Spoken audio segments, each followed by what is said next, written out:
Agora, preparemos o nosso coração para a meditação que teremos da palavra de Deus. O tema de hoje é um tema muito importante, conforme nós anunciamos ontem. E o tema de amanhã também será muito importante. Eu convido você a pegar sua Bíblia e abri-la comigo no Evangelho de João. Evangelho de João, capítulo 10, de 14 a 16. Repetindo, Evangelho de João, capítulo de número 10, versículos 14, 15 e 16. Atenção, amigos da internet, por favor, divulguem esse link para que outras pessoas acompanhem também esta mensagem pelas redes sociais. Estamos no YouTube, no canal IASD Central Jundiaí. Estamos ao vivo, também no meu canal Luiz Gonçalves Oficial. João capítulo 10, de 14 a 16, diz assim: Eu sou o bom pastor, conheço as minhas ovelhas, e elas me conhecem a mim. Assim como o Pai me conhece, eu conheço o Pai, e dou a minha vida pelas ovelhas. Ainda tenho outras ovelhas não deste aprisco. A mim me convém conduzi-las. Elas ouvirão a minha voz. Então haverá um rebanho e um pastor. Até aqui. Eu queria chamar a atenção de vocês para esse tema tão precioso, tão importante. Hoje queremos bater um papo sobre um assunto extremamente profundo. O Evangelho de João traz para nós hoje uma revelação incrível. O meu tema está dividido em 3 partes. Esse sermão está dividido em 3 partes. A primeira está no verso 14. A segunda parte também está no verso 14. E a terceira está no verso 16. No verso 14, Jesus disse: Eu sou o bom pastor e conheço as minhas ovelhas. O que isso significa? Quando Jesus diz assim: eu sou o bom pastor e eu conheço as minhas ovelhas. Bom, essa linguagem de pastor e ovelhas é uma linguagem que foi extraída das campinas de Belém, daqueles homens que cuidavam das ovelhas lá na região da Palestina. Então, a Bíblia usa essas palavras, essa linguagem, para fazer uma comparação entre Jesus e nós. Nós somos, por assim dizer, entre aspas, o rebanho do Senhor, usando a linguagem de ovelhas. E Jesus é o pastor. Só que nessa parte do verso que a gente acabou de ler, Jesus diz assim: eu sou o pastor e vocês são as minhas ovelhas. Só que tem um detalhe nessa frase do verso 14, que diz assim: eu conheço as minhas ovelhas.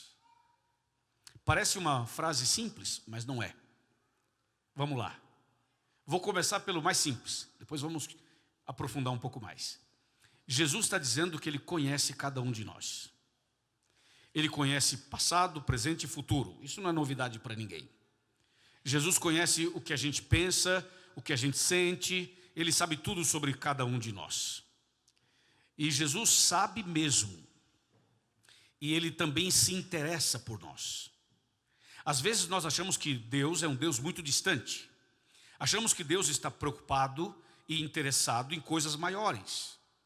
Uma vez alguém falou assim: sabe por que eu gosto de orar de madrugada? Eu disse não. Falou: porque a fila é menor. A maioria está dormindo, então eu oro de madrugada e a minha senha está mais perto. Então é uma brincadeira que a pessoa fez, mas o fato é que muitas vezes a gente pensa assim: será que Deus está preocupado comigo? Será que Deus está interessado em mim? E esse pensamento pode ser de uma criança, de um adolescente, de um jovem ou de um adulto. Tem gente que pensa assim: Deus está preocupado com a minha prova de matemática amanhã? Deus está interessado no meu namoro? Deus está preocupado com se eu estou bem na minha família ou não estou bem? Deus está interessado se eu tenho ansiedade, se eu não tenho, se eu tenho depressão, se eu não tenho, se eu tenho esse problema ou não tenho? Quer dizer, nós às vezes achamos que Deus é tão assim, uau, tão grandioso, que Ele não está nem aí para a gente. Esse é um pensamento recorrente na cabeça de muitas pessoas. Olhem para mim, por favor. Pode olhar porque eu estou conversando com você. É o seguinte: Jesus conhece você. E Jesus se interessa pelo seu bem-estar. E Jesus está preocupado em ajudar você, interessado em ajudar você, até naquilo que parece que não é tão importante para algumas pessoas. Vou dar um exemplo. Imagine que uma criança perdeu seu brinquedo favorito. A criança fica desesperada porque perdeu o seu brinquedo favorito. Aquilo que aconteceu com a criança é tão sério para ela quanto o adulto perdeu o emprego. Só que o adulto fala assim, eu compro outro, ignorando o sentimento da criança. Mas entenda que cada um tem aquilo, sofre com aquilo que para ele ou para ela é importante. Alguma coisa pode não ser importante para você, mas é para outra pessoa. Então Deus, Ele está interessado em acompanhar, em fazer parte da sua vida no seu dia a dia. Eu queria que vocês vissem Deus e olhassem para Deus como um pai que está interessado no seu bem-estar. É por isso que Jesus fala assim, eu sou o bom pastor e eu conheço as minhas ovelhas. Então Jesus conhece cada um de nós. Existem coisas na vida da gente que as pessoas não vão entender nunca. Existem situações no coração de um ser humano que nunca as pessoas vão entender, e tem outras coisas que nós mesmos não conseguimos nem expressar. A gente tenta expressar, mas não consegue. Algumas coisas são tão complexas e tão lá no íntimo do nosso coração, no nosso interior, que a gente mesmo tenta dizer o que é e não consegue dizer o que é exatamente. Há coisas que você não consegue abrir totalmente nem para o psicólogo, nem para a psicóloga, nem para o psiquiatra, nem para o pastor, nem para o padre, nem para o seu pai, nem para a sua mãe, nem para o seu marido, nem para a sua esposa, porque tem certas situações que são tão íntimas e tão complexas que você diz assim, não adianta, ninguém vai me entender. Ok? Então Jesus está indo por aí, Ele está dizendo assim, eu sou o pastor e eu conheço as minhas ovelhas. Quando Ele fala eu conheço, Ele conhece esses detalhes todos. Ele não só conhece o macro, Ele conhece o micro. Ele não conhece apenas as grandes situações, mas Ele conhece aqueles pequenos detalhes que muitas vezes ninguém vai entender você e ninguém vai saber ajudar você. Então Jesus fala, eu sou esse pastor, eu sou esse pai, eu sou esse salvador, eu sou esse Deus que conhece as ovelhas. Mas tem uma coisa nessa linha de pensamento que a mim me impressiona sobremaneira. Eu vou dizer o que é. Deixa eu sentar aqui no banquinho do Chega Mais Perto.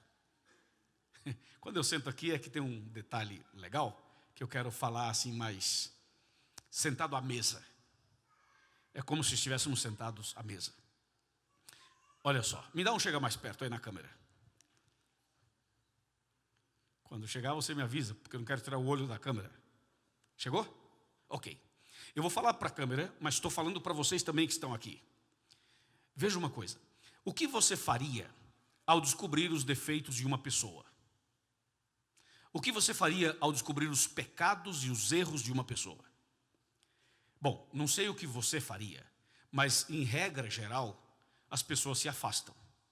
Dependendo do problema que ela descobrir, ela se afasta.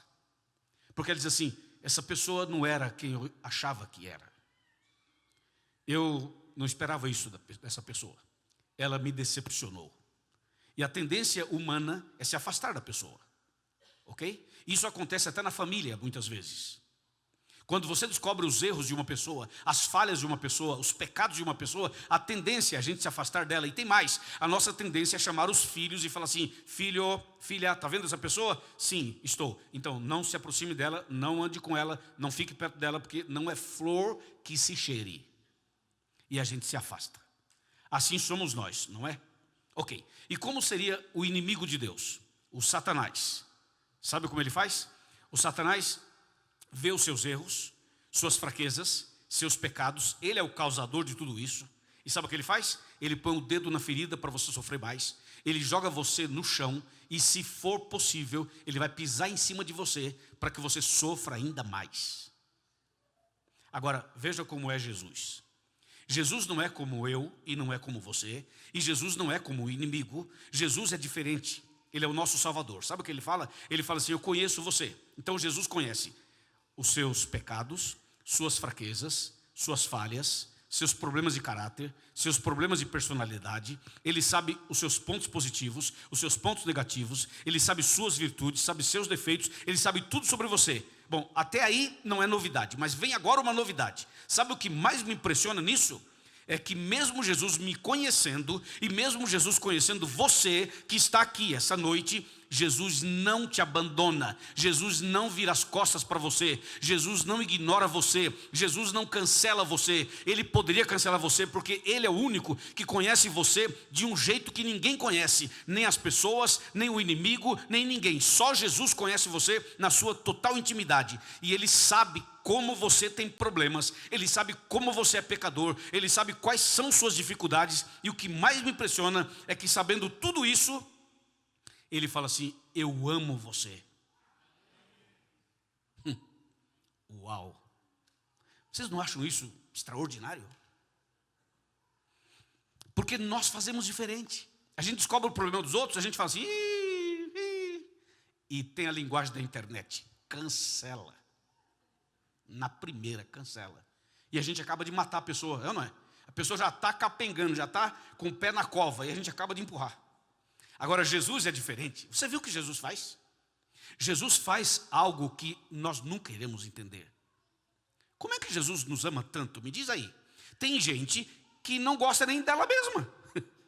Tem gente que olha no espelho e se detesta.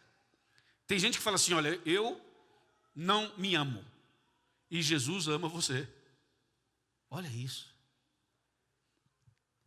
Isso é um amor inexplicável. É isso que ele está dizendo quando ele fala assim: eu sou o bom pastor e eu conheço as minhas ovelhas. Ele conhece e Ele ama você. A Bíblia diz assim: Senhor, Tu me sondas e me conheces. Sabes quando me assento e quando me levanto. Tu me conheces antes mesmo de ser formado no ventre da minha mãe. A palavra não chegou à minha boca e o Senhor já sabe toda. Tal conhecimento é maravilhoso. Não posso entender, não posso alcançar. Para onde fugirei do Senhor? Para onde fugirei do teu Espírito? Se eu vou para o céu, o Senhor está lá. Se eu vou para o mais profundo do abismo, estás lá também.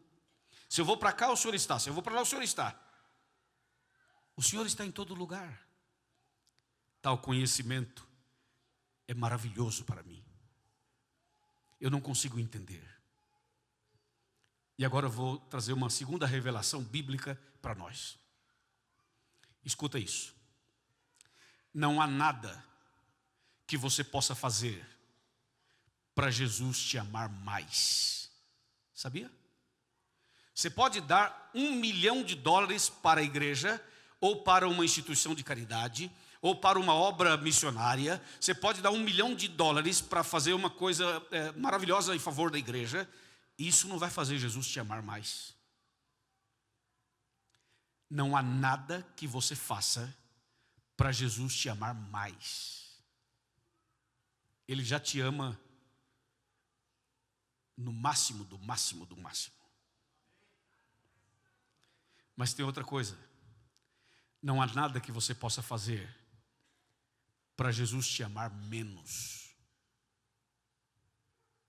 Você pode abandonar tudo.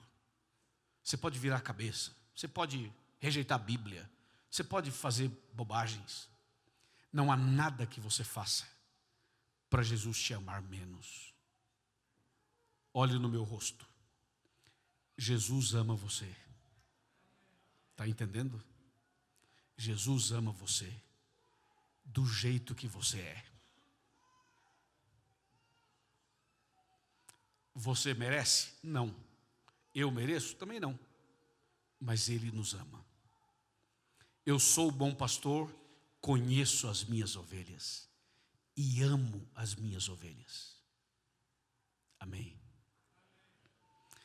Você vai sair daqui hoje com essa mensagem de que Jesus te ama profundamente. Te ama tanto que morreu por você. Te ama tanto que ressuscitou por você. Te ama tanto que intercede por você. Te ama tanto que vai voltar para buscar você. Amém, pessoal? Com mais alto, amém, irmãos? Amém. Essa foi a primeira parte do sermão. Eu falei que eram 3 partes, né? Agora vem a segunda. Está no verso 14 também. Ele fala assim: eu sou o bom pastor, conheço minhas ovelhas. Já explicamos. Agora vem a segunda parte. E as minhas ovelhas me conhecem. Bom, aí temos um problema. Que Jesus nos conhece e nos ama, ok. Que Jesus ama todos nós, sim, não há dúvidas quanto a isso. Agora, será que nós conhecemos a Jesus e o amamos também? Jesus disse: as minhas ovelhas me conhecem. Senhores, sabe qual é a maior necessidade desta igreja? Eu falo desta igreja porque eu estou pregando para esta igreja aqui presencial e virtual, mas eu poderia falar isso em qualquer outra igreja, em qualquer outro lugar onde eu estivesse pregando, ok? Então eu vou mudar a expressão. Sabe qual a maior necessidade do ser humano, independente da igreja que ela frequenta? Sabe qual a maior necessidade minha e sua? Eu vou dizer qual é. É conhecer Jesus. Você sabia que a gente não conhece Jesus? Olha, nós estamos na igreja, com a Bíblia na mão, estudando a Bíblia. A gente não conhece Jesus como deveríamos conhecer. E nós podemos ter várias provas bem claras de que a gente não conhece a Deus como deveríamos conhecer. É só você ir num culto de oração e você vai ouvir os pedidos de oração que são feitos. E você, ao ouvir os pedidos, vai perceber que a maioria não conhece Jesus. Porque se conhecesse, não faria certos pedidos, faria outros. Os pedidos seriam diferentes. E não é só isso, Sabe aquele negócio da gente ficar chateado com Deus e dizer assim: ah, eu orei, Deus não me respondeu. Ah, eu clamei, Deus ficou em silêncio. Ah, eu pedi para Deus fazer tal coisa, Ele não fez. Sabe essa discussãozinha que a gente tem? Prova que a gente não conhece a Deus. Isso mostra que nós não conhecemos a Deus. Quer ver? Vamos fazer um seguinte aqui entre nós dois. Quer ver? Atenção, vocês me conhecem? Sim ou não? Vamos lá. Qual é meu nome? Luiz. Tá vendo? Vocês me conhecem. Eu sou solteiro ou casado? Ah, vocês me conhecem. Eu sou pedreiro, médico ou evangelista? Ah, vocês me conhecem, tá vendo? Vocês me conhecem. Agora vamos lá. Qual o número do meu sapato? Já não me conhecem. Qual a minha cor preferida? Vocês também não me conhecem. Qual é meu prato preferido? Vocês não me conhecem. Vocês perceberam que vocês me conhecem um pouco, só um pouco, mas em realidade não me conhecem. Sabe quem me conhece melhor? A minha esposa. Essa me conhece melhor. Agora, com Deus, é a mesma coisa. A gente conhece a Deus? Conhece um pouco. Mas ainda temos muito por conhecer? Sim, muito por conhecer. Então, Jesus está dizendo assim: eu sou o bom pastor, eu conheço as minhas ovelhas, e as minhas ovelhas me conhecem. Eu vou contar para vocês uma história que aconteceu comigo, que ilustra esse assunto que estamos conversando hoje. Eu estava no Chile, fazendo uma semana como esta, lá no Chile, no sul do Chile. Quem já foi ao Chile, ao sul especialmente, sabe que é uma região mais fria. E tem uma parte do ano que é muito mais frio ainda. E eu fui fazer uma semana de pregações, justamente no período mais frio do ano. Cheguei lá, estava 0 grau. E além disso, chovia. Então você imagina como que era. Chuva e frio. Aí, o programa ia começar no sábado à noite. Então, eu cheguei na sexta, Aí no sábado, antes de começar a programação, um dos líderes da igreja reuniu um grupo de pessoas para orar. E nos levou numa sala, num cantinho assim, para orar. Na verdade não era uma sala, porque o evento era num ginásio. Então nós fomos num canto assim do ginásio para orar. E esse evento era no ginásio com capacidade para 2.000 pessoas. E a nossa igreja, nessa cidadezinha, é pequena, não tem muitos membros. E os irmãos estavam tão animados, tão empolgados com esse evento, que alugaram um ginásio para 2.000 pessoas. Vocês sabem, não é fácil você reunir 2.000 pessoas. É muito difícil. Bom, mas eles estavam empolgados pela fé e tal. Só que o líder da igreja estava preocupadíssimo porque estava chovendo e fazia frio. E ele pensou assim, não vai vir ninguém com essa chuva. Então nos reuniu num canto para orar. E eu estava lá e fui orar com eles. Aí fizemos um círculo de oração. E esse líder começou a dividir os motivos de oração. E ele falava assim, você vai orar pelos adventistas, e você vai orar pelos convidados, e você vai orar pela transmissão da TV Novo Tempo, que seria transmitido ao vivo, e você vai orar pela internet, e você vai orar, cada um ia orar por uma coisa. E quando chegou a minha vez, ele falou assim, e você vai orar para parar de chover. Ele falou tão naturalmente, que era como se fosse assim, orar para comer. Tipo assim, vamos almoçar, você ora? Sim, oro, é uma coisa básica. Aí, ele falou rápido, dividiu, e demos as mãos e já fomos iniciando a oração. Eu falei, irmão, espera um pouquinho. Eu vou orar pelo quê mesmo? Ele falou, você vai orar para parar de chover. Eu falei, e por que eu tenho que orar para parar de chover? Porque você é o pregador e imagina-se que você tem mais fé que nós. Então você vai orar para parar de chover. Eu disse, mas e por que tem que ser para parar de chover? Ele falou assim, porque se não parar a chuva, as pessoas não virão aqui. Veja a cabeça desse irmão. Veja como nós somos, não é só dele. Eu estou falando dessa história, mas não é só ele não. A cabeça nossa é assim. O que ele pensou? Se continua a chuva, não vem ninguém. Se para a chuva, o povo vem. Que garantia ele tinha que o povo viria se parasse a chuva? Que garantia ele tinha? Nenhuma. Se parasse a chuva, as pessoas poderiam ir para a pizzaria, para o restaurante, podia ir para a praça, podia ir para não sei para onde, menos para o evento religioso. Mas na cabeça dele, tinha que orar para parar de chover, para que o povo pudesse vir. Eu disse, então irmão, entendi. O senhor, na verdade, o senhor quer que o povo venha, não é isso? Ele, é isso. Mas tem que parar de chover, senão o povo não vem. Cabeça do ser humano. Eu disse, irmão, é o seguinte, eu vou orar. Mas eu sinto em dizer que não vou orar para parar de chover, não. Quando eu disse que não oraria para parar de chover, pensa numa decepção.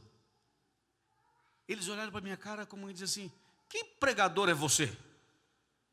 Que não tem fé? Ficaram decepcionados comigo. Eu disse, calma, eu vou explicar, irmão. Eu não vou orar para parar de chover por um motivo. Porque enquanto nós aqui pedimos a Deus para parar a chuva, do lado de lá da cidade tem um agricultor que está orando para chover. O cara precisa da chuva lá. E nós não queremos a chuva aqui. Viu como a gente não conhece a Deus? Você viu como a gente se mete numa confusão de graça? Então, irmão, se eu orar para parar de chover e parar a chuva, então Deus atendeu a mim, que sou um pregador, um evangelista, e não atendeu o outro, que é um agricultor que não está na igreja. Agora, e se Deus não parar a chuva, Deus atendeu o agricultor e não atendeu a mim, quer dizer, de qualquer maneira eu estou perdido, porque nós estamos colocando Deus numa situação difícil. Então, irmão, fica tranquilo que eu vou orar. Aí, demos as mãos, todo mundo foi orando, chegou a minha vez, eu orei assim, querido Deus, obrigado pela chuva. E obrigado pelo frio também. O Senhor é soberano. Faça o que o Senhor quiser fazer. Seja feita a tua vontade, assim na terra como no céu. Se o Senhor quiser parar a chuva, o Senhor para. Se não quiser, o Senhor não para. O Senhor resolve. Está nas mãos do Senhor esse assunto. O nosso pedido é outro. Nós só queremos pedir uma coisa para o Senhor. O Senhor poderia abençoar para que as pessoas venham aqui hoje para ouvir tua palavra. Nós queremos que as pessoas venham, com chuva ou sem chuva, isso não importa. O que nós queremos é que as pessoas venham. E nós colocamos esse assunto nas tuas mãos. Em nome de Jesus, amém. Quando terminamos a oração, gente, desabou uma chuva. Parece que Deus abriu assim as torneiras, as comportas do céu, e choveu. E um olhava para o outro, e olhava para mim, como que diz, você é culpado, rapaz. Quem mandou você orar desse jeito? E choveu muito mesmo. Só que, como nós tínhamos ainda um tempo, foi chegando a hora de começar, deu uma diminuída, mas não parou não, só deu uma diminuída. E as pessoas começaram a chegar de ônibus, de carro. Começaram a chegar em lotação, fizeram lotação. E foi chegando gente, chegando gente, chegando gente. E a chuva continuou, não parou a chuva. E o frio também não. Mas o povo veio. E encheu aquele ginásio. Aí um olhava para o outro, ninguém entendia nada. O auditório cheio e a chuva. O povo veio. Aí eu entrei para pregar. Quando eu entrei para pregar, a chuva continuou. Não parou não. Mas aquele auditório foi o auditório mais atento que eu tive num contexto como aquele. Porque como chovia e fazia barulho na telha do ginásio, as pessoas ficavam bem atentas e concentradas. E outra coisa, não tinha ninguém lá fora batendo papo. Não acontece às vezes a gente tem um culto na igreja e fica a gente lá fora e tal, e a pessoa vem para a igreja, mas fica lá fora. Então, nesse evento não ficou ninguém lá fora, porque estava chovendo. Então todo mundo dentro, sentadinho, com a Bíblia na mão e em silêncio para entender o que eu estou falando, porque além de chover, eu estava pregando em espanhol. E um brasileiro falando espanhol tem lá suas dificuldades. Então Deus fez com que tudo desse certo. Resultado, choveu a semana inteira. Mas o auditório encheu a semana inteira. E Deus nos ensinou uma lição. Vocês entenderam como nós precisamos conhecer a Deus? Eu preciso conhecer mais a Deus. Você também precisa. Todos nós precisamos. E Deus está acima do que você imagina. Deus é maior do que você pensa. Às vezes você tem uma decepção, você tem uma ferida do passado, um problema do passado, uma situação que aconteceu no passado, e às vezes você fica remoendo esse mal, fica remoendo essa situação, você fica alimentando esse ódio, essa raiva, essas coisas que aconteceram no passado, como se Deus fosse o culpado, e você vai definhando, e vai sofrendo e não resolve nada, e a coisa não adianta, você não avança, você fica parado, e se bobear, não só parado, começa a afundar. Jesus disse, eu conheço as minhas ovelhas e as minhas ovelhas me conhecem. Meus irmãos, nós precisamos conhecer a Deus. Nós precisamos conhecer a Deus. Muitas vezes a gente conhece textos bíblicos de memória, mas não conhecemos o Deus da Bíblia. Precisamos conhecer a Deus. A vida cristã não pode ser uma vida de teorias, tem que ser uma vida de experiência, de relacionamento. Nós precisamos andar com Deus. Conhecer a Deus. Quer conhecer uma pessoa? Quer conhecer uma pessoa? Passe tempo com ela. Sim ou não? É ou não é assim? Quer conhecer alguém? Passe tempo com esse alguém. Quer conhecer a Deus? Passa tempo com Ele. Quanto tempo você fica na oração? Quanto tempo a gente fica lendo a Bíblia? Quanto tempo a gente fica conversando com Deus? Esse tempo que você fica determina se você conhece ou não a Deus. E vamos ser bem sinceros, precisamos conhecê-lo. Sim ou não? Eu reconheço isso. Precisamos conhecê-lo mais e melhor. A palavra de Deus diz para a gente o que é vida eterna. Eu vou ler para você um texto que vai impressionar você. Quer ver o que é vida eterna? A gente acha que vida eterna é só assim, Jesus volta, nos pega daqui, nos leva para o céu e depois dá o novo céu e a nova terra, isso é vida eterna. Claro, é vida eterna também, mas não é só isso. Veja só o que diz a Bíblia. Nesse João aí que a gente está com a Bíblia aberta, só que a gente leu João 10, de 14 a 16, não foi? A gente vai ler agora João 17, verso 3. Olha o que diz João 17, verso 3. Anotem esse texto, João 17, 3. Atenção, internautas, atenção, irmãos e amigos convidados. João 17, 3 fala assim: e a vida eterna, olha, a vida eterna é esta, que te conheçam a ti, o único Deus verdadeiro, e a Jesus Cristo a quem enviaste. Você viu o que significa vida eterna? Vida eterna significa conhecer a Deus e a Jesus. Conhecer a Deus e a Jesus é o princípio da vida eterna. Portanto, quando você começa a conhecer a Deus e a Jesus, você começa a vida eterna aqui e agora. A vida eterna não vai começar quando Cristo voltar, mas a vida eterna começa quando você passa a conhecer a Deus e a Jesus. Isso é vida eterna. É o início da vida eterna. E sabe que quando Jesus voltar, nas nuvens dos céus, a Bíblia diz em Mateus capítulo 7, a gente não vai ler, mas eu vou citar o texto. Mateus 7, de 21 a 23, diz assim: naquele dia, muitos me dirão naquele dia, muitos me dirão naquele dia: Senhor, Senhor, porventura não temos nós profetizado em teu nome, e em teu nome não expulsamos demônios, e em teu nome não fizemos muitas maravilhas e milagres? Então lhes direi explicitamente: nunca vos conheci, apartai-vos de mim, vocês que praticam a iniquidade. Perceba que nesse texto que eu citei agora, de Mateus 7, há uma lista de coisas boas. Diz a Bíblia que muitas pessoas na volta de Cristo vão reivindicar a salvação, dizendo: Jesus, nós fizemos coisas boas em teu nome, nós curamos, expulsamos demônios, fizemos maravilhas, pregamos tua palavra, fizemos grandes eventos, fizemos obras sociais, um monte de coisa. E Jesus vai dizer assim: vocês fizeram tudo isso, mas a gente não se conhece. A gente não se conhece.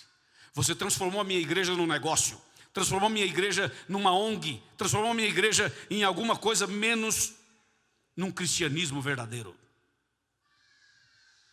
Jesus fala assim: eu não vos conheço. A gente não se conhece, e por isso vocês não podem ir para os céus. Senhores, Jesus disse: as minhas ovelhas me conhecem. Nós precisamos tomar uma decisão essa noite, de conhecer a Deus. Que tal nas suas orações, nas nossas orações, a partir de hoje, orarmos assim: Senhor Deus, se revela a mim, me ajuda a te conhecer, eu quero tanto te conhecer. Que tal pedir isso para Deus? Sabe como podemos conhecer a Deus? Tem várias formas. Eu vou citar 3 ou 4. Primeira fonte que te ajuda a conhecer a Deus é essa fonte aqui.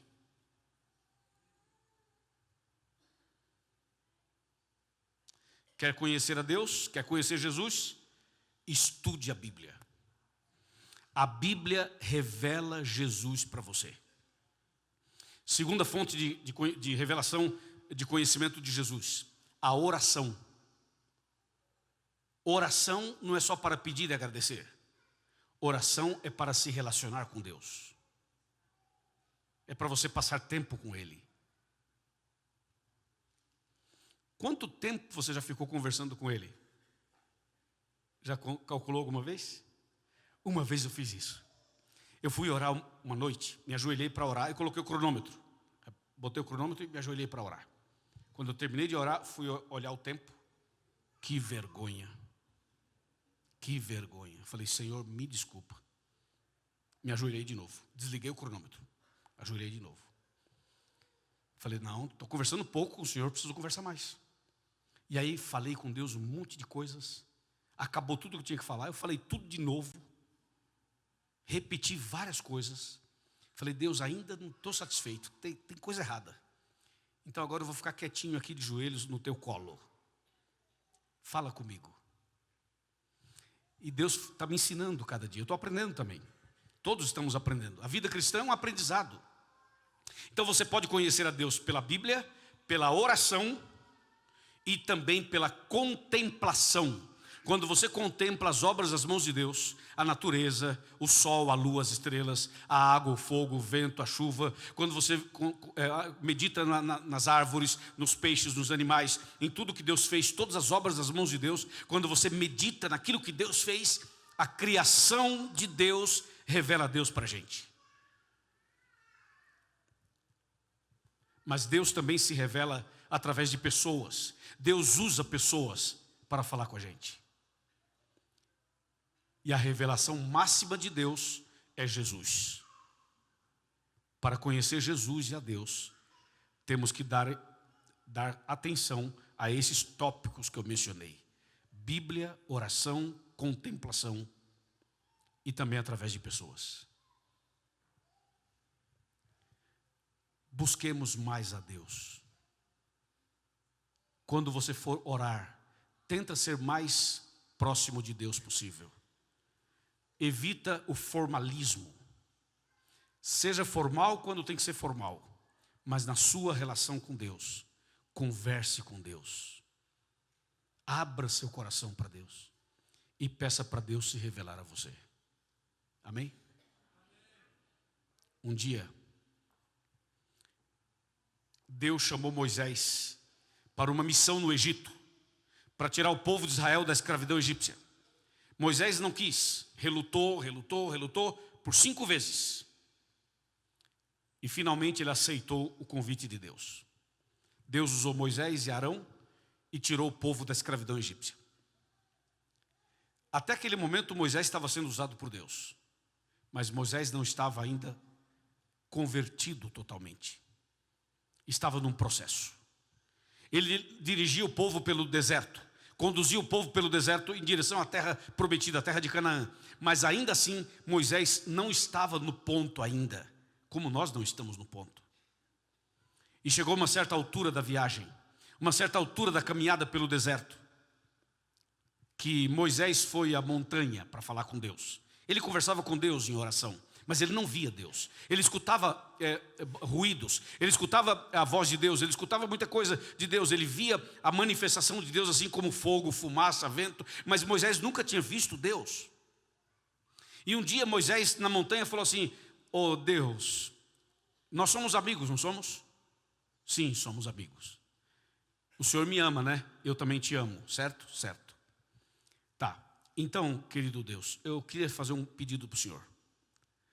O Senhor pode aparecer para mim do jeito que o Senhor é, sem nenhum tipo de disfarce assim. Eu não quero ver fogo, fumaça, vento, vozes, trovão, relâmpago. Eu queria ver a tua face. O Senhor pode aparecer como o Senhor é para mim? Eu quero ver a tua face." Que pedido, hein? Eu acho que esse é o nosso desejo também, não é? Esse é o nosso desejo, não é, minha gente? Sim, é o nosso desejo. E quando Moisés fez esse pedido para Deus, sabe o que Deus respondeu para ele?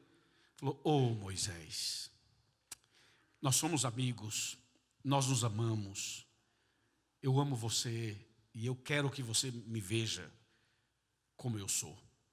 Mas tem uma coisa, Moisés, você é pecador, ainda é pecador. E se eu aparecer para você 100% como eu sou, você será fulminado. Você vai morrer, Moisés. E eu não quero que você seja fulminado. Então, eu não posso agora aparecer 100% como eu sou para você." Aí Moisés ficou triste. Fez até beicinho. Sabe o que é beicinho? Ficou tristinho. Aí Deus falou assim: ei, Moisés, que cara é essa, rapaz? Calma, eu tenho uma proposta para você. Sabe qual é a minha proposta? É o seguinte: está vendo aquela rocha ali?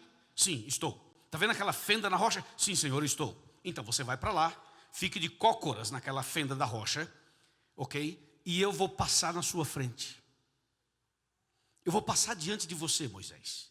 Só que quando eu estiver passando, eu vou colocar minha mão sobre o seu rosto, para que você não me veja totalmente, para você não morrer. Eu vou proteger você de mim mesmo. E aí eu vou passar diante de você.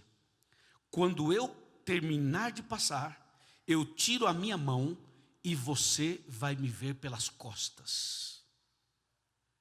Está bom assim, Moisés? Moisés deu um sorrisão e disse: Senhor, está ótimo, está excelente. E Deus falou assim: então vai para lá, Moisés. Aí Moisés foi para lá. Lá no cantinho, na fenda da rocha. Se curvou ali e ficou. E Deus falou: está pronto, Moisés? Sim, Senhor, estou pronto. Vou passar diante de você, hein, Moisés? Olha lá, hein? Pronto? Pronto. 1, 2, 3. E vem Deus de lá para cá, uma mistura de fumaça, de fogo, de vento, um negócio inexplicável. Vem Deus de lá para cá assim, ó. E quando Deus passa de lá para cá, fazendo esse movimento, Moisés assim, olha o olhão de Moisés, olha o olhão de Moisés, arregalado, não quer perder um detalhezinho, olha Moisés. Aí Deus vai passar, ó. E Moisés levanta, porque Deus acabou de passar. Moisés levanta e vê Deus pelas costas. Gente do céu. Vocês perceberam o grau de intimidade? Primeiro, Moisés bate um papo com Deus, desse nível, é muita intimidade. Segundo, ele quer ver a face de Deus, mais intimidade. Depois, Deus explica a ele por que não pode aparecer 100% para ele, mais intimidade. Depois, Deus fala assim, eu vou passar diante de você e você vai me ver pelas costas, mais intimidade. Sabe o que aconteceu? Moisés desceu da montanha e o seu rosto brilhava. Tinha um brilho no rosto dele. O brilho era tão forte que as pessoas não conseguiam olhar para Moisés. Sabe o que falta para nós? Conhecer Jesus e ter um brilho nos olhos e no rosto. Quando as pessoas olharem para nós, elas precisam ver que nós estivemos com Jesus. Que a gente conhece Jesus. Se isso acontecer conosco, esta igreja seria pequena para a multidão que viria para cá. Teremos que construir mais 2, 3, 4, 5 igrejas aqui. Precisamos conhecer a Deus, passar tempo com Ele e ter um brilho no rosto. O brilho da presença de Deus. Eu conheço as minhas ovelhas e elas me conhecem. Quantos querem conhecer mais a Deus? Eu sou o primeiro a levantar a mão. Você quer conhecer mais a Deus? Sim, amém. Que assim seja. E para terminar, a parte 3, a última parte.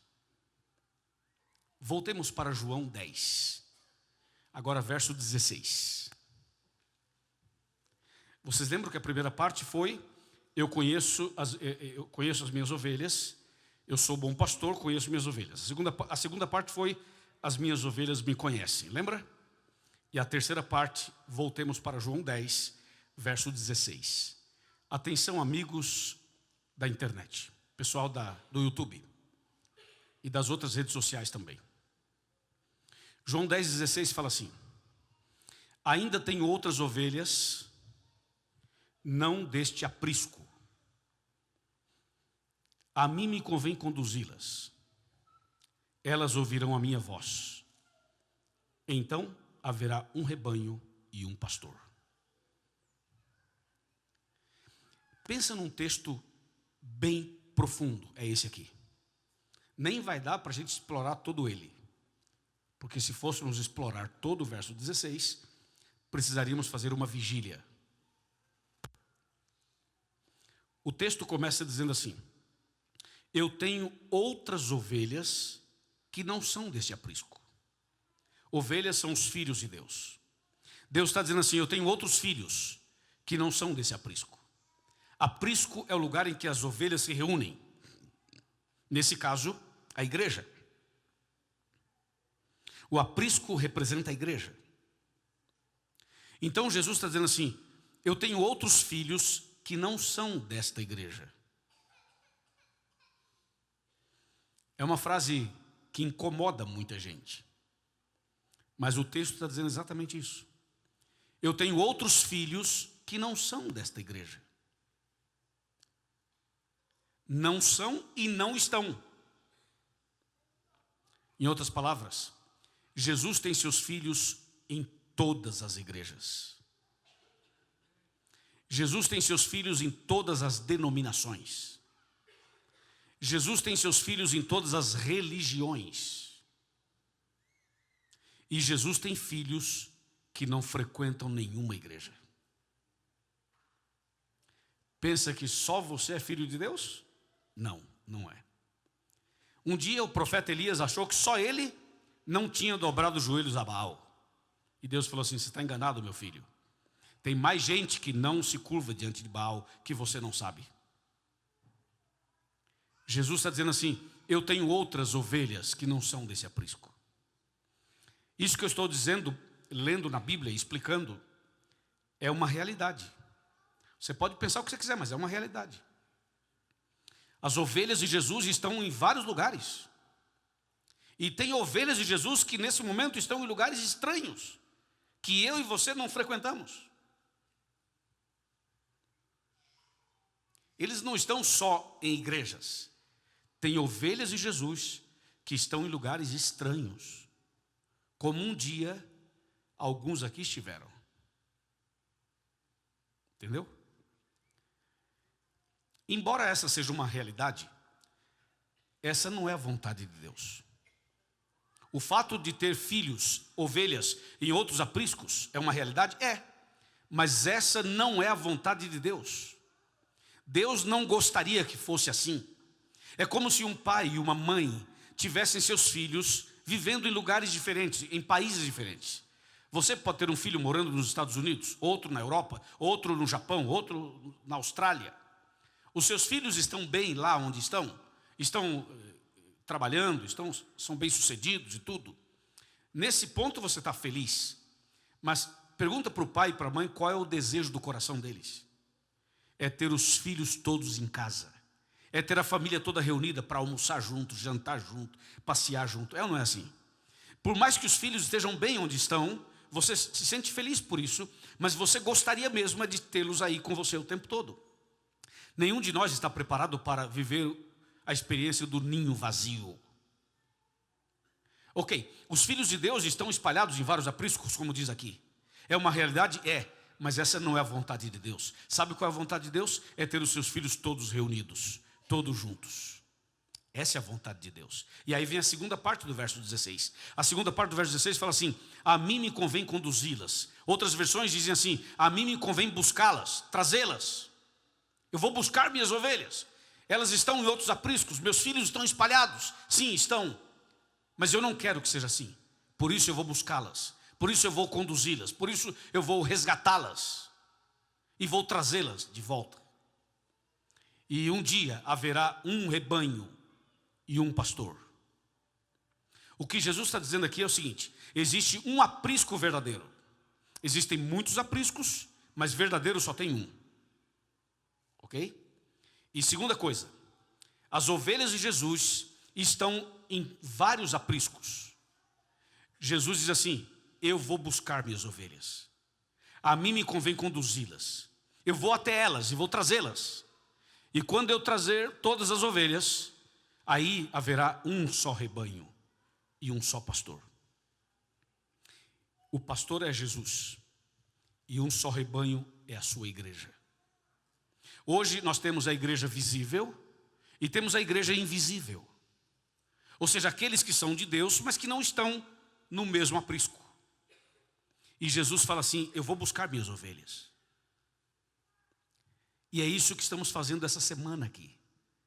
Tentando encontrar as ovelhas de Jesus para convidá-las para o aprisco. Amém? Está fraco, amém? Aí vem uma pergunta que eu não posso terminar sem fazê-la e sem respondê-la. Então, qual é o aprisco de Jesus? Eu preciso saber que aprisco é esse. Onde está escrito que aprisco é esse? Qual o caminho certo? Qual o lugar certo que eu devo, como ovelha de Jesus, estar? Qual o lugar certo para que eu possa estar como filho de Deus? E aí eu preciso ler com você 3 versículos mais para responder essas perguntas. Vamos para Apocalipse 12. Apocalipse 12. Versículo 1 e depois o versículo 17. E depois vamos ler mais um versículo e aí faremos a oração final. Apocalipse 12, por favor. Aqui eu vou mostrar para você na Bíblia qual é o aprisco de Jesus. E depois que você ler comigo e entender o assunto, você pode perguntar a você mesmo: estou eu nesse aprisco ou não? Se você estiver, continue. E se você não estiver, decida fazer parte desse aprisco. Apocalipse 12, verso 1. Diz assim: viu-se grande sinal no céu, a saber, uma mulher vestida do sol, com a lua debaixo dos pés e uma coroa de 12 estrelas na cabeça. Atenção, quem já fez o curso do Apocalipse, me responda uma pergunta. No Apocalipse, mulher significa o quê? Igreja. Essa mulher aqui é o símbolo da igreja. Veja que essa mulher estava vestida do sol. O sol é Jesus no Novo Testamento. E ela tinha a lua debaixo dos pés. A lua é Jesus no Velho Testamento.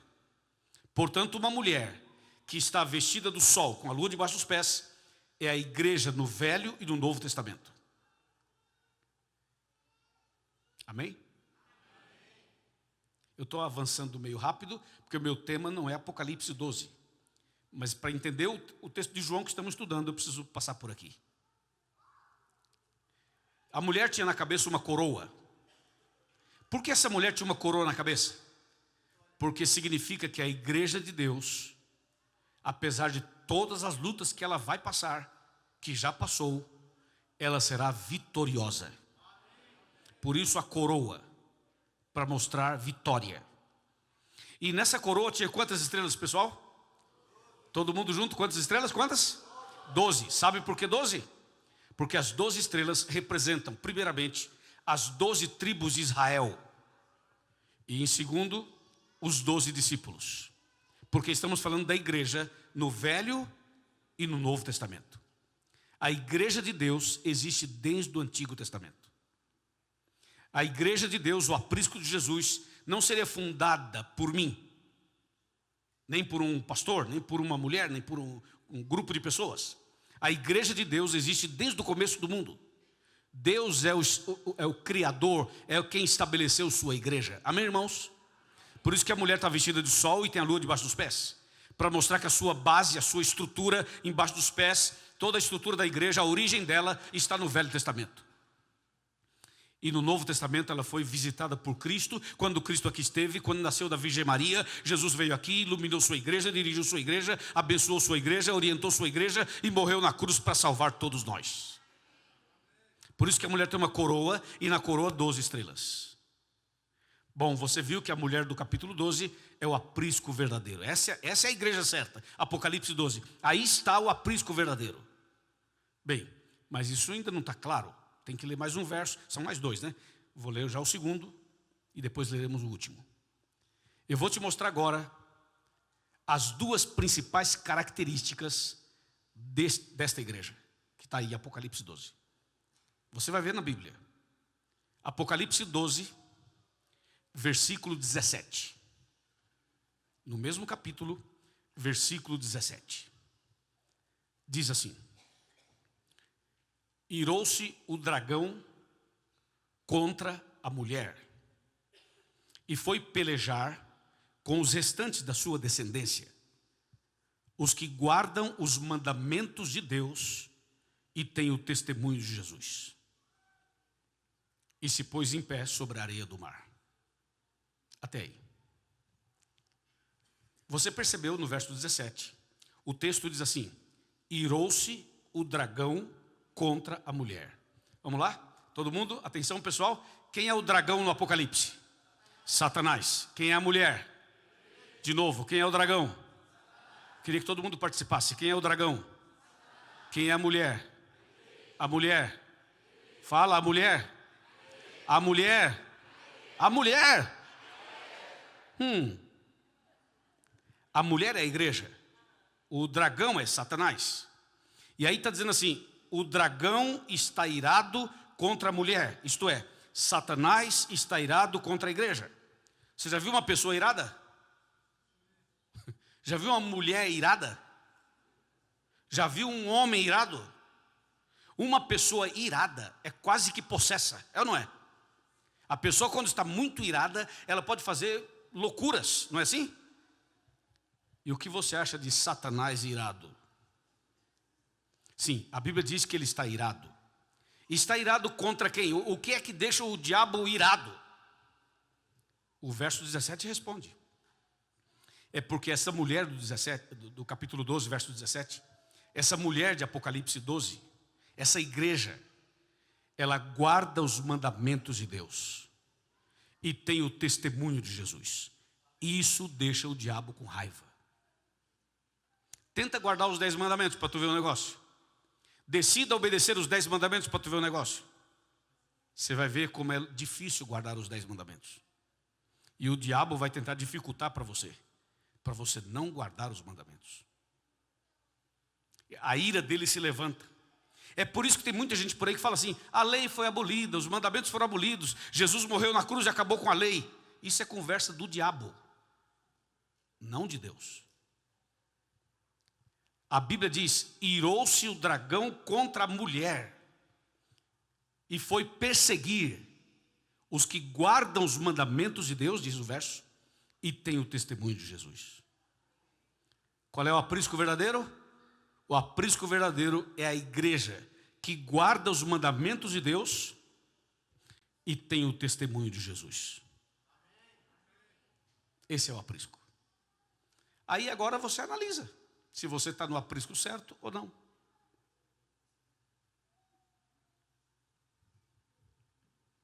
Se a sua igreja guarda os 10 mandamentos e tem o testemunho de Jesus, siga firme. Se não, se só guarda 9, está errado. Quanto que é 10 menos 1? Na matemática seria 9, né? Mas na Bíblia 10 menos 1 é igual a 0. O que você acha se o seu marido chegasse para você e falasse assim: meu amor, eu te amo muito, te amo demais, e quero te dizer que eu serei fiel a você de segunda a sexta, e sábado, domingo eu vou sair com outra pessoa. Serve um marido desse? Serve? Não, nenhum marido assim e nenhuma esposa assim. E por que para Deus dos 10 tem que ser 9? 10 menos 1 é igual a 0. Não seja membro de um aprisco nota 0. Seja membro do aprisco nota 10. Posso ouvir um amém?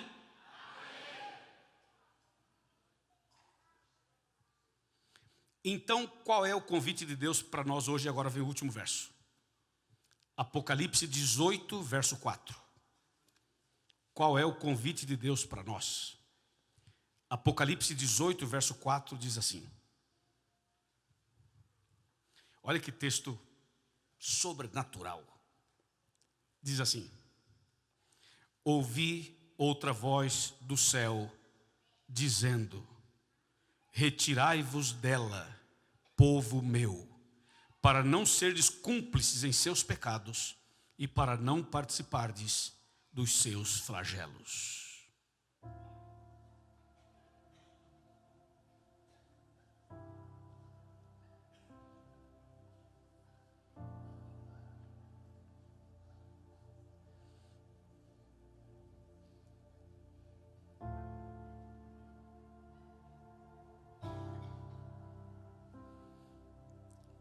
O convite de Jesus é esse. Ouvi uma voz dos céus que dizia: retirai-vos dela, povo meu.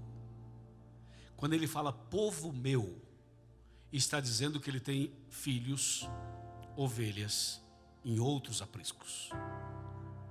Pertence a ele, são dele. Por isso que ele fala povo meu. Mas ele fala assim: retirai-vos do aprisco errado. Se você está em um aprisco, em uma igreja que não aceita os 10 mandamentos, saia de lá.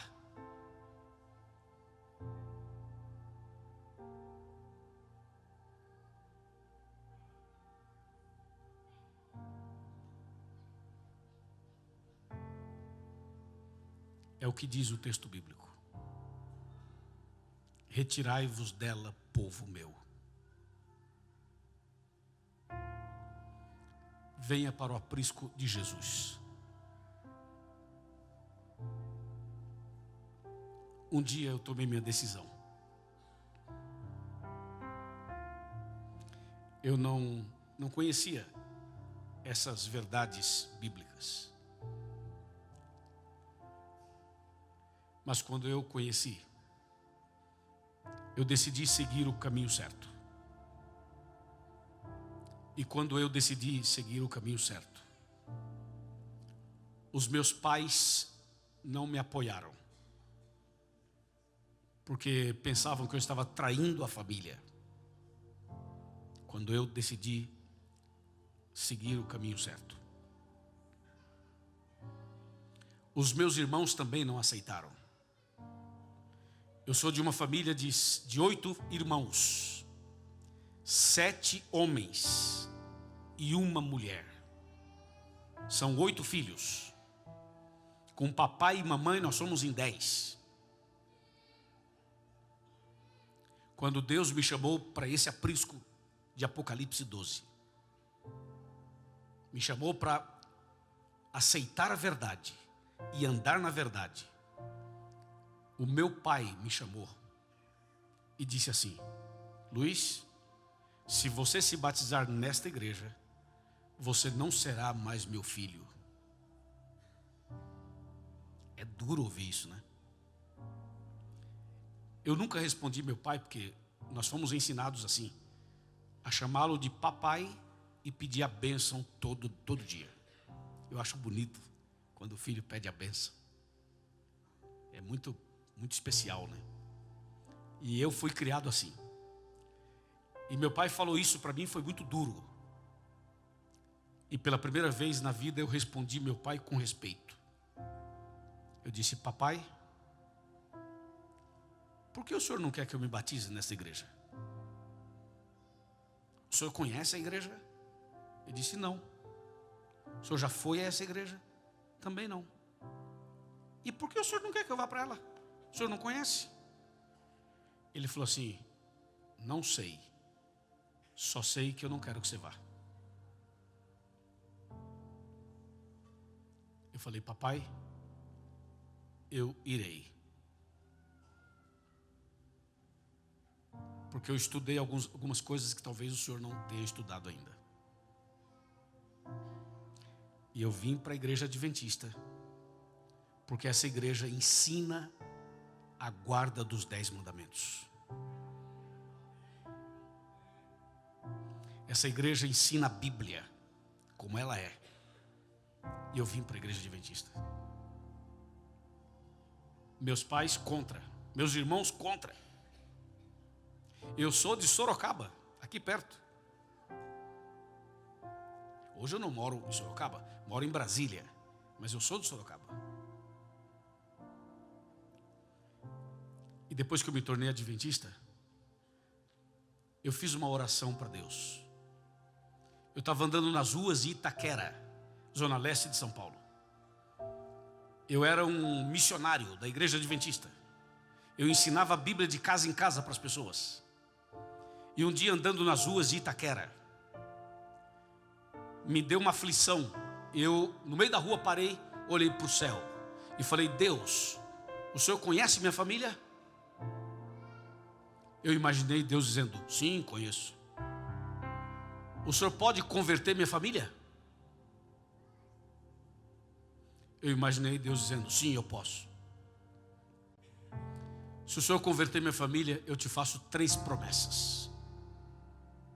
A primeira: o Senhor converte minha família, e eu prometo formar uma equipe de evangelização com os meus irmãos.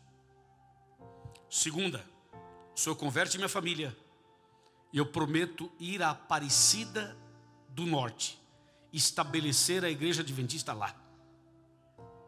E terceiro: o Senhor converte minha família, e eu prometo que um dia eu vou fazer evangelismo em Roma. Novo na fé, não sabe o que fala. Eu falei isso.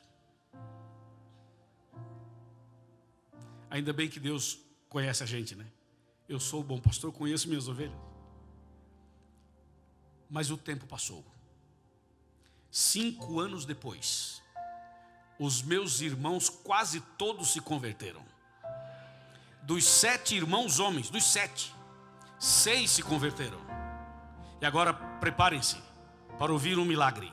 Dos 6 que se converteram, hoje 5 são pastores da igreja adventista. Deus atendeu a oração ou não atendeu? Sim, atendeu. Na época eu montei uma equipe com os meus irmãos. Trabalhamos juntos por vários anos. Depois um a um foi para o colégio estudar teologia. Por isso que hoje são 5 pastores. Depois eu fui para Aparecida. Morei em Aparecida por 3 anos. Para estabelecer a igreja lá. Hoje temos uma igreja lá. Terreno próprio, prédio construído, igreja estabelecida. Falta uma promessa. Essa semana ainda vou falar sobre a terceira promessa.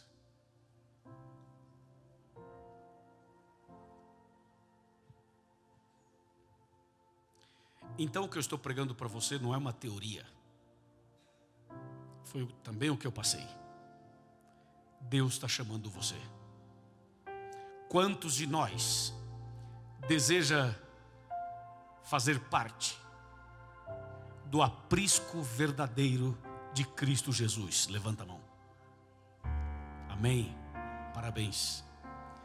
Segunda pergunta. Quantos de nós deseja então, usando outras palavras, mas falando a mesma coisa, só vou mudar as palavras. Quantos de nós deseja ser membro da igreja verdadeira que Cristo vem buscar e levar para os céus? Levanta a mão, levanta as duas. Que assim seja. Que assim seja.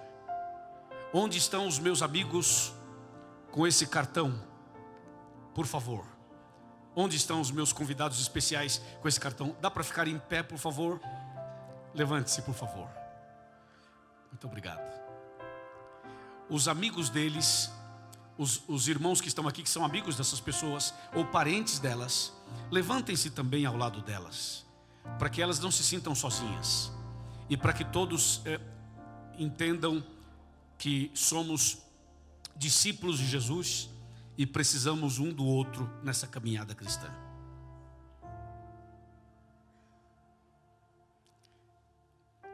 Parabéns. Parabéns. Deus seja louvado.